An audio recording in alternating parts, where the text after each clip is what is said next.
Hola amigos de ADN, soy Maris aquí Viña del Mar. Ayer se cumplió un año del incendio, el medio incendio, también me vi perjudicado ya que mi hogar también se quemó. El año que ha pasado ha sido difícil y lo más triste es ¿cómo se llama? La poca eficiencia que tienen los estamentos públicos. No hablemos de gobierno, no hablemos de Estado, no hablemos de Servio, hablemos de todos. Todos una inoperancia, una mentalidad poco progresiva en el sentido de tratar de apoyar a la gente que está desamparada. Se acerca el otoño, después el invierno y ¿qué vamos a esperar? Pasarle unos metros de nylon a la gente y esa es la solución. Pónganse la mano en el corazón. Yo por suerte ya construí mi casa, yo arrendaba ahí en el Olivar, pero no se me es indiferente el problema que tienen todas las poblaciones que sufren por el accidente. Un saludo, Mario, acá de Viña del Mar. Mario, muchísimas gracias. Además, tu testimonio ahí en el WhatsApp de ADN Hoy nos sirve para introducir lo que ya habíamos anunciado, ¿no? La conversación a esta hora con la ministra de Desarrollo Social encargada precisamente de este proceso de reconstrucción tras la emergencia, Javiera Toro. Ministra, bienvenida. Buenos días. Muchas gracias. Buenos días. Buenos días, ministra. Ministra, hemos escuchado testimonios durante toda la mañana. Son testimonios, son historias particulares. Podemos decir después las cifras globales son un poco más grandes, pero ahí escuchábamos recién a alguien que decía... tenemos plástico. Con nuestro corresponsal estábamos con una vecina en el Olivar que volvió a la misma casa que estaba incendiada porque en este año no obtuvo respuestas ni mejoras en los procesos de reconstrucción. A un año de la tragedia que parte ayer, ¿qué le podemos decir a esas personas? Partamos por eso. Bueno, primero señalar que sin duda entendemos la urgencia, la angustia de la familia. Yo he estado bastante en terreno, he conocido varias historias, me he reunido con las organizaciones, por lo tanto conozco bien también de lo que están hablando. Y lo primero es señalar que frente a estas urgencias, a estas angustias, como gobierno en ningún caso somos conformistas y por lo tanto, tal como nos ha mandatado el presidente, nosotros vamos a seguir manteniendo una prioridad, apurar el tranco hasta que todos los compromisos que se han hecho con la ciudadanía, especialmente en el plan de reconstrucción, estén cumplidos, lo que no es una cosa de un año a otro, excede también eventualmente nuestro gobierno y por lo tanto esto tenemos que dejarlo encaminado y hay tareas que tendrán que asumir también las futuras autoridades. Ya, pero ¿por qué pasa un año y hay personas que viven en lugares que todavía están con plásticos? ¿Por qué pasa un año y todavía hay personas que viven en un lugar que estaba incendiado y que no sufrió ningún tipo de reconstrucción? Por lo tanto, es un terreno que uno entiende peligroso, es una construcción que uno entiende también muy riesgosa. ¿Por qué pasa eso más allá del 26% de la cifra de avance que usted sitúa el programa de reconstrucción? Bueno, efectivamente, este es un plan que es integral en distintas 7 dimensiones, de hecho, y respecto a ello nosotros hemos dado una cuenta de que hay un 26% de avance con distintas dimensiones, la dimensión de bienestar psicosocial, apoyo, por ejemplo, en esa dimensión, en salud, en educación, en salud mental, es una de las que está muy avanzada, la reactivación productiva, pero sin duda la vivienda es un desafío importante, así también lo ha reconocido el ministro Monte. Aquí hay un plan que en su totalidad fue planteado a 5 años y en materia de vivienda el grueso de los compromisos eran a un plazo alrededor de 2 años. Sin duda hay algunas zonas que tienen mayor complejidad. Yo entiendo la urgencia y por eso también hay soluciones transitorias.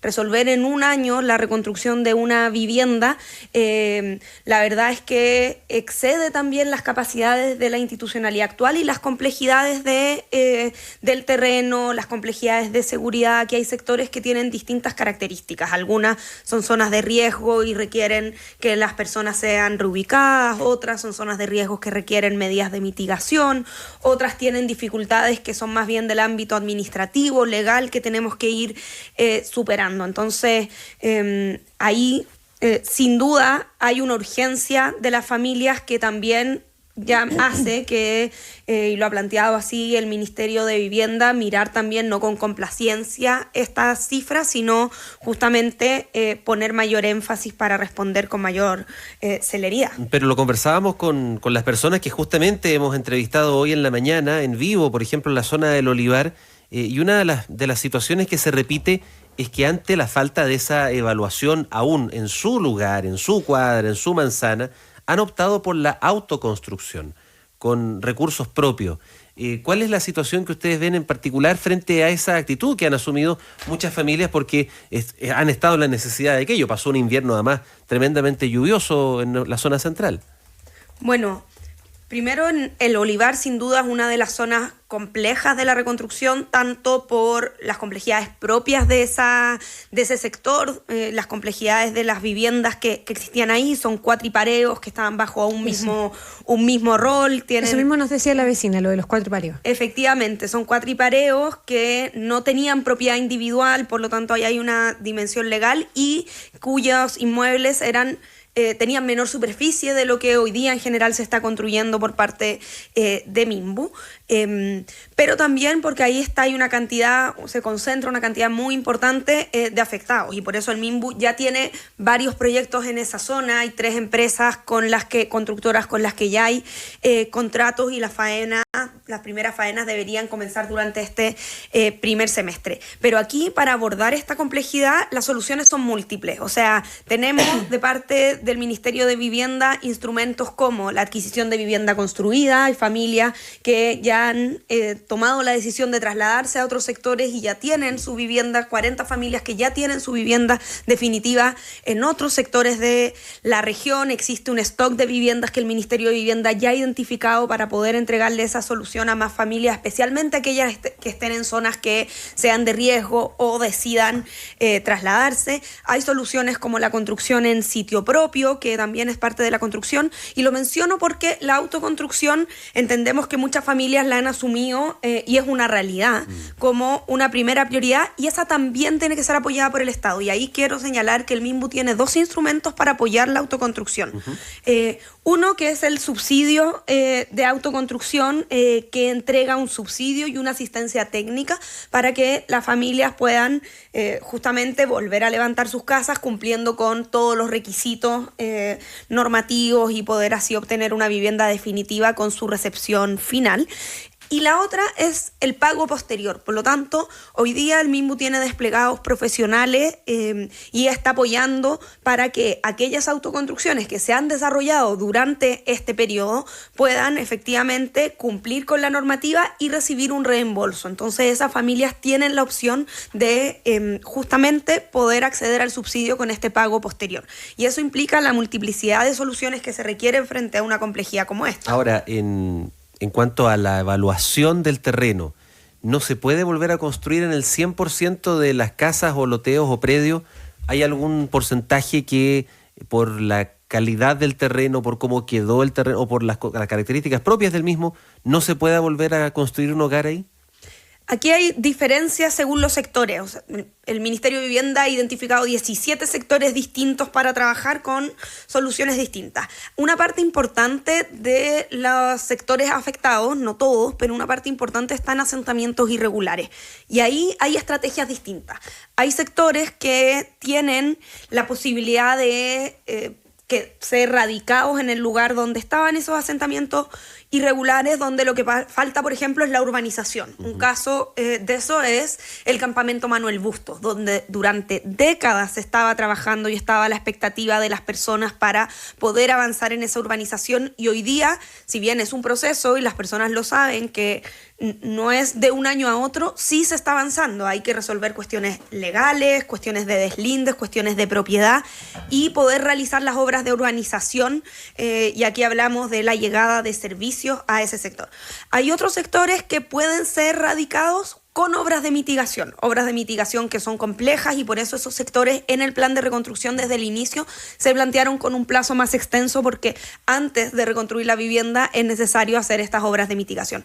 Y hay otros sectores, por ejemplo el Salto en Viña del Mar, que derechamente tienen una mayor complejidad, y por lo tanto ahí la evaluación es que no es posible la radicación, y por lo tanto es necesaria la reubicación de la familia. Y hay que trabajar con esas distintas estrategias que en general el Ministerio de Vivienda las tenía identificadas. Algunas venían trabajando desde antes y otras han tenido que entrar con mayor prioridad, porque la gente sabe que estos procesos, y especialmente en este caso es un programa específico que es el de asentamientos precarios del Minbu, llevan años, y esto ha significado poder adelantar y priorizar esos procesos en esa zona. Ministra, es un hecho que usted, cuando planteó como autoridad a cargo de la emergencia este plan, se planteó a 5 años. Esa cifra cifra no se puede desconocer, digamos. No se puede decir que esas cosas que se plantearon hace 5 años están listas en 1.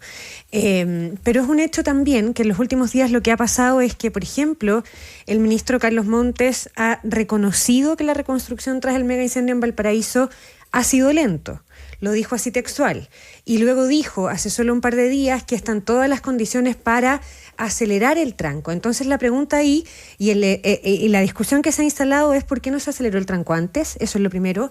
Y lo segundo es que pareciera que el diagnóstico que están haciendo ustedes como autoridades es como que uno dice, bueno, ojalá ser autoridad para revertir ese diagnóstico. Incluso en el PS se dio una discusión en torno al ministro Montes bien particular en relación a si está asumiendo o no su responsabilidad. ¿Basta con el diagnóstico? ¿Por qué hoy día se dice que sí hay condiciones para apurar el tranco?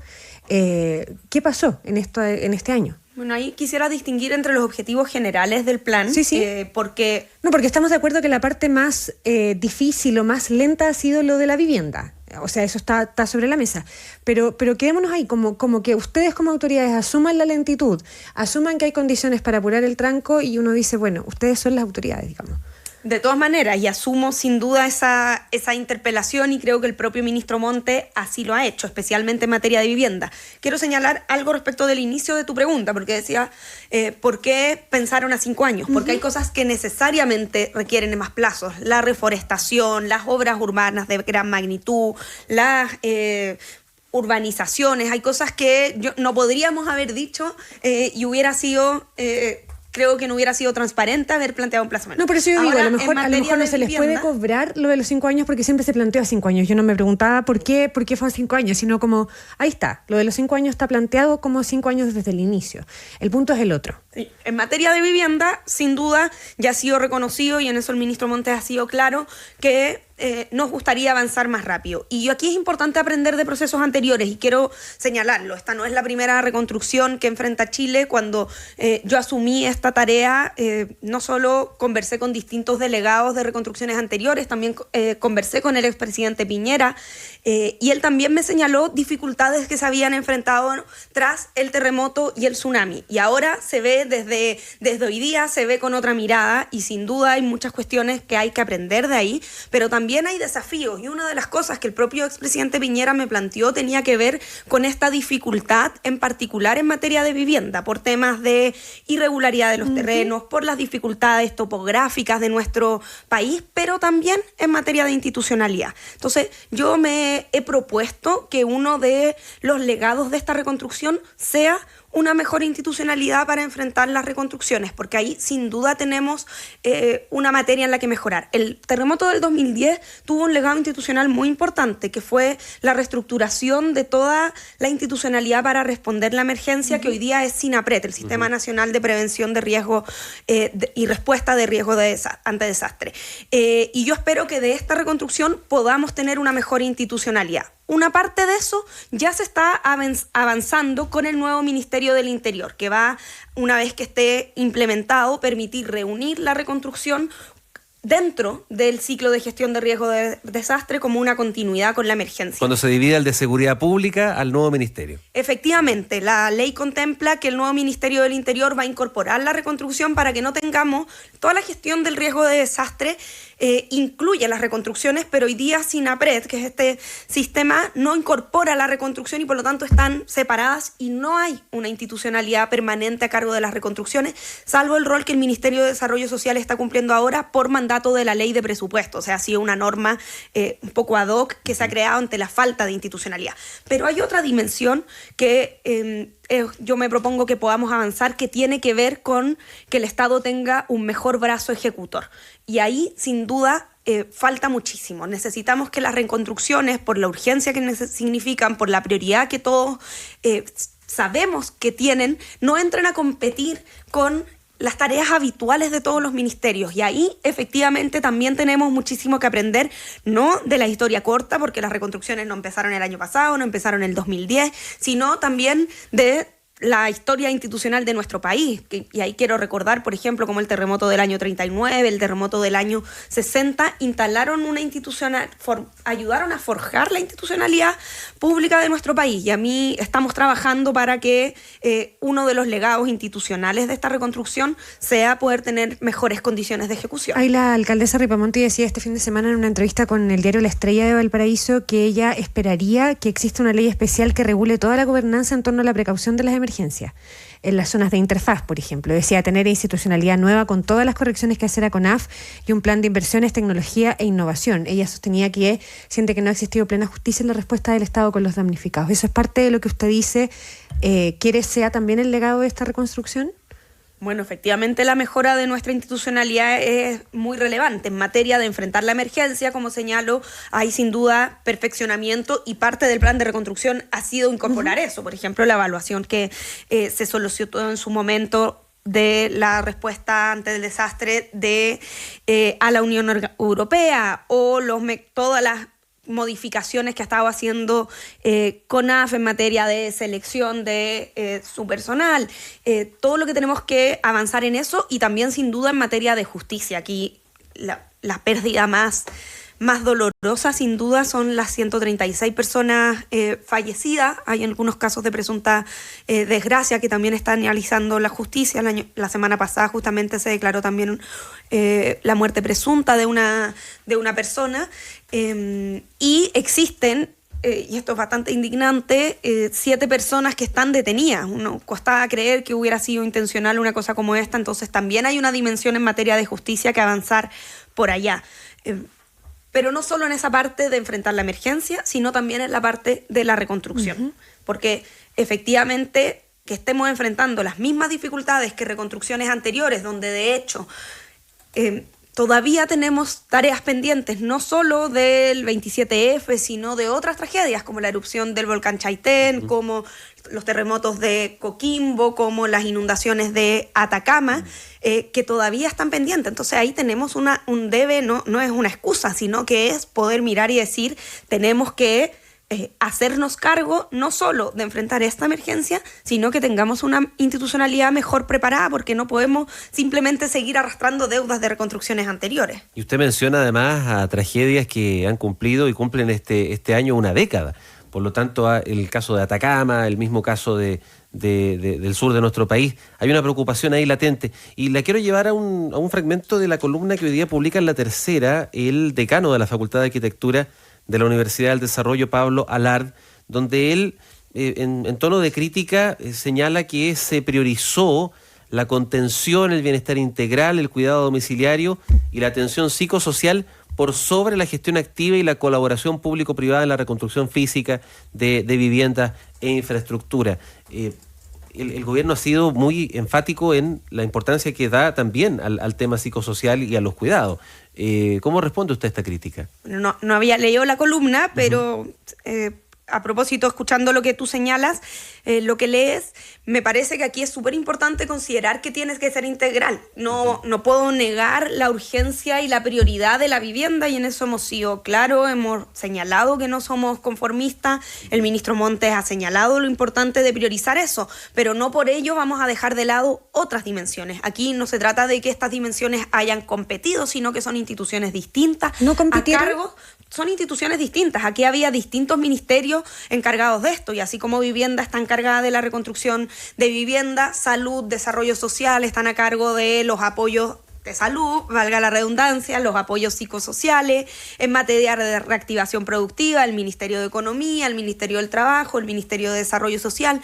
Por lo tanto, que la reconstrucción sea integral no debiese ser un obstáculo, porque no significa una competencia con otras dimensiones, y yo aquí quiero defender esas dimensiones, no sin negar la urgencia de la vivienda y del techo, y quiero de todas maneras señalar que por eso también ha habido soluciones transitorias, viviendas de emergencia y apoyos monetarios para la acogida durante todo un año, pero no debiesen competir, porque una de las lecciones y los temas que me levantaron también delegados de reconstrucciones anteriores tenían que ir a eso, tenían que ver con eso, con la reactivación productiva, tenían que ver con el bienestar integral. Cuando íbamos a terreno especial, todavía incluso, pero el primer mes y todavía cuando converso con afectados me señalan lo importante que es el apoyo a la salud mental. O sea, eso es algo que es una demanda de los damnificados y que es también un aprendizaje de reconstrucciones anteriores. Ya, o sea, no se demoró lo de vivienda a propósito de priorizar otras dimensiones del plan. No, en ningún caso diría eso. Aquí hay instituciones distintas que están a cargo y hay tareas que por su naturaleza tienen tiempos distintos. Ya, ministra, lo último, a propósito de las declaraciones de las autoridades locales, ya hemos dado como el detalle de los planes y de lo que ha pasado a su juicio durante este año, pero le mencionaba yo lo de la alcaldesa Ripamonti. Está también lo del gobernador de Valparaíso, Rodrigo Mundaca, que habla directamente de un estado fallido este año. Bueno, yo, como he señalado, he estado en terreno, conozco la urgencia, la angustia de las familias y entiendo perfectamente que sus autoridades locales representen también ese sentir muy justamente. Por lo tanto, en ese sentido, escuchamos a las autoridades locales, a las alcaldesas, al gobernador, porque me parece que es una visión crítica, dura, pero de la que tenemos que hacernos cargo, y en ese sentido yo tomo también esas preocupaciones y esa representación de sus vecinos y las personas afectadas, y por eso parte de lo que tenemos que hacer es incorporar esas recomendaciones en una nueva institucionalidad. Aquí hay tareas que se han abordado. Esto no es una tarea solo del Estado central, aquí hay tareas que se han abordado también con los municipios, también con el gobierno regional, porque sin duda son fundamentales, y quizás una de las cosas que tenemos que fortalecer es poder fortalecer ese trabajo conjunto, porque la dimensión local es muy necesaria. Bien, queremos agradecer esta mañana la presencia aquí en el estudio de Radio ADN con la ministra de Desarrollo Social, Javiera Toro, en un día además que es muy sentido para toda nuestra audiencia en la región de Valparaíso. Muchas gracias por venir y seguimos en contacto para las siguientes evaluaciones. Que le vaya bien, ministra. Muchas gracias, buen día. Muy buenos días. Buen día.